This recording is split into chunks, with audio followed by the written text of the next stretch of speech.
Vrau me betoniere 4 të rinj, poshtë shoferi i tmerrshëm që u largua. Policia ka arrestuar 24 vjeçarin Aleksandr Krashi, i cili ishte drejtuesi i betonierës që u përplas me makinën Benz në rrugën Vorr Fushkruj, duke shkaktuar humbjen e jetës së 4 të rinjve. Nga hetimet rezultoi se Krashi po drejtonte mjetin e tonazhit të rënd pa patent të kësaj kategorie. Pas aksidentit, ai u largua nga vendi i ngjarjes duke lënë mjetin në rrugë. Përplasja ka qenë aq e fortë sa makina e viktimave shpërtheu në flak, duke shkaktuar një bilans tragjik. Pas identifikimit, Krashi u vu në pranga dhe tashmë do të përballet me drejtësinë për shkeljet e rënda që çuan në këtë aksident fatal.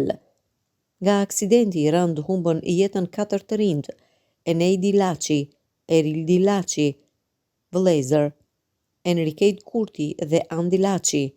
Policia ka kryer të tjera arrestime ditën e sotme në lidhje me aksidentin tragjik në Fush Prez, ku vdiqën 4 të rinj. Mësohet se është arrestuar drejtuesi i betonierës Aleksandr Krashi, i cili dyshohet se u bë shkak për aksidentin tragjik, e po ashtu një i afërm i 24 vjeçarit, shtetasi Valentin Krashi, i cili akuzohet se e ka ndihmuar të largohej nga vendngjarja pas aksidentit.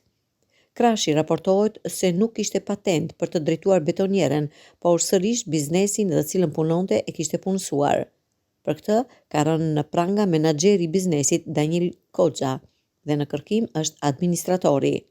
Nga aksidenti i rënd humbën jetën 4 të rinj: Eneidi Laçi, Erildi Laçi, vëllezër, Enriket Kurti dhe Andi Laçi. Makina e tyre u përplas nga pas me betonierën e drejtuar nga Krashi dhe shpërtheu në flak.